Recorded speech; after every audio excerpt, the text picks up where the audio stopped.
At 4:12, just beyond the southern freight yards near Podolsk, darkness split open. Two attack aircraft screamed low out of the gloom and thundered a sudden, brutal opening salvo into a waiting convoy. Missiles struck old factory blocks where command elements were believed to be billeted. It was not a random strike. It was an attempt to stop an offensive before the first heavy vehicles even moved. In an instant, the war ignited from the sky. Smoke hoisted into a leaden sky as the first explosions scattered iron and glass. In the minutes that followed, fighters from both sides chased one another across the low clouds. Flares stitched the air, and the crackle of anti-aircraft fire stitched a grim rhythm through the forest. The first strike had been designed to shock.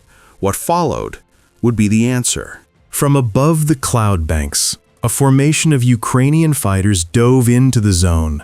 Their sensors found the emitters that had tried to blind the sky, and their response was swift. The radar nodes that had once pointed into the night went dark in orange plumes. Down below, Challenger tanks and mechanized infantry pushed forward as if a long, practiced routine. Their engines and tracks rode a new line across the blackened ground. Where steel moved, there was purpose. Each push forward carried a weight of intent. To close, to isolate, to break. Electronic screens flickered as adversaries tried to choke the frequencies with noise and interference. Pilots and crews adapted, their systems and habits bending around new tactics in the air. The battle was no longer simply of armor against armor. It had become a contest of rhythm and reaction. Who could change pace and seize the pulse of action? Ukraine's tempo proved faster. It sharpened the edge of the offensive. Gunships swept in low, rocket trails ripping through the tree line to strike at retreating armor. A column was caught in the open and transformed into a hedge of flame. Armored formations responded, bringing heavier pieces forward from sheltered hangars. Sleek battle tanks rolled into the fray, their presence signaling escalation. The electromagnetic environment hummed and throbbed as both sides tried to steal the other's eyes. Into that chaotic noise moved small, nearly invisible machines, unmanned vehicles that slipped ahead of the tanks to clear ground and pierce traps. They crept through mine-strewn alleys, their sensors probing the earth. They were the quiet first step. Behind them came soldiers on motorcycles and quads, darting into narrow corridors that heavier vehicles could not enter. The assault became as much about movement and surprise as it was about steel. Ambush followed ambush. From disguised hangars, infantry fighting vehicles burst forth and sprayed the columns with automatic fire. A tank took a terrible hit, its treads ripped away like paper under pressure, flames licking its flank. Still, the column did not stop. Units shifted, used wreckage for cover, and countered the ambush in a dozen improvised ways. Out of the confusion, a battered rout opened, and momentum kept pushing. Smoke and dust rose thick as a chapel bell. The complex, once a humming hub of logistics, became a chessboard of broken crates and burning diesel. The outer ring had been breached. The inner defenses, designed to slow and advance, met instead a spiraling assault. Drones dove into soft targets behind the front lines. Loitering munitions found supply trucks and fuel stores and turned them into columns of fire. Motorcycles and quad units slipped through the chaos to cut communication lines and harass rear elements. The assault was improvisation dressed as a plan, 100 small moves that together became decisive. But the defenders were not without craft. From deep within reinforced sublevels, special units moved like ghosts.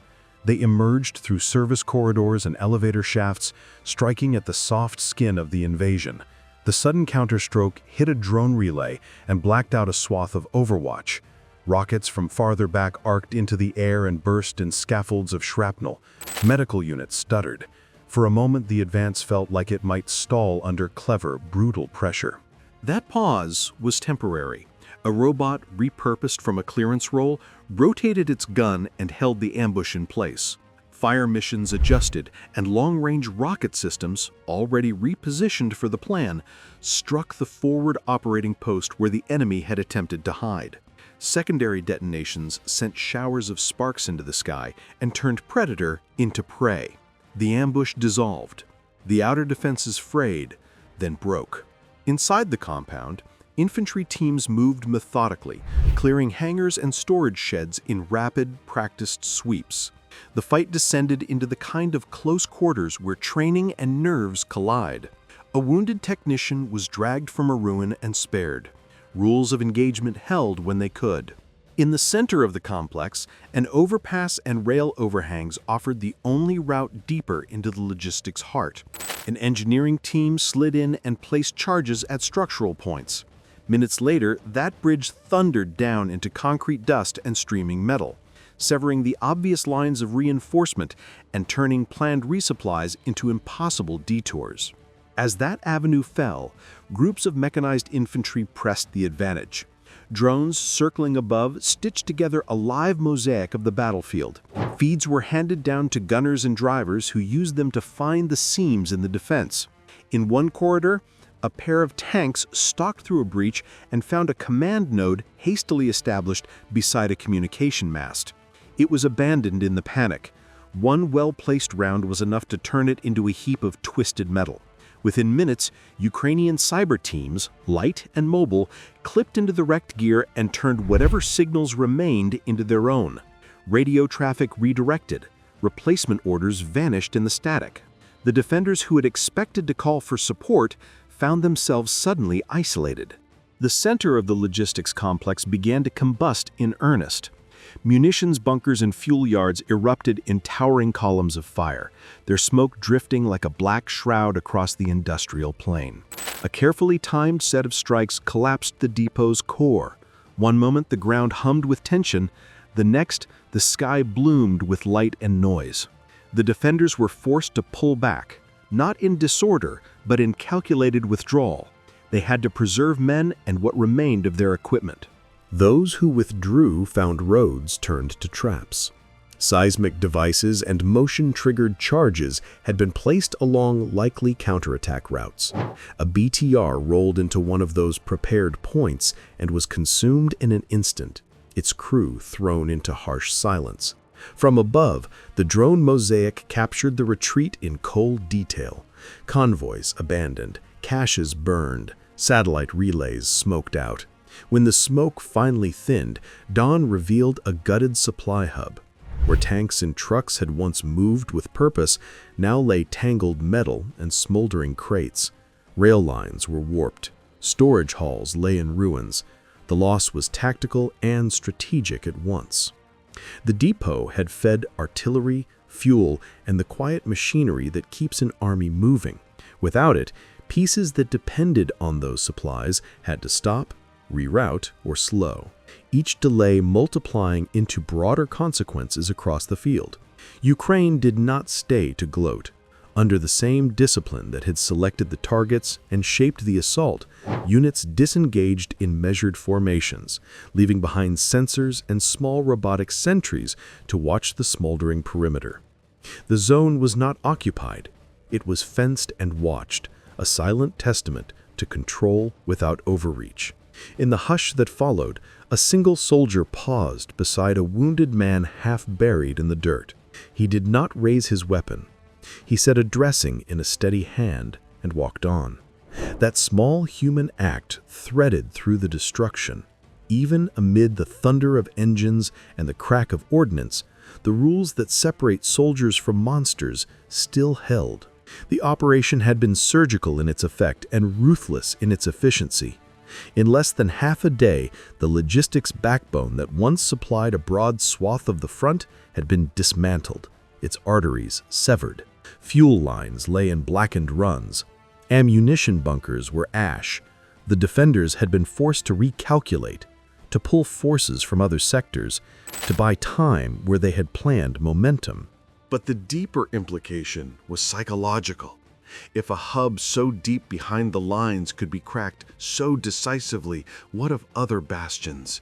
The night's action was a new kind of logic writ against old assumptions, that distance alone is safety, that massive armor and hardened silos were guarantees.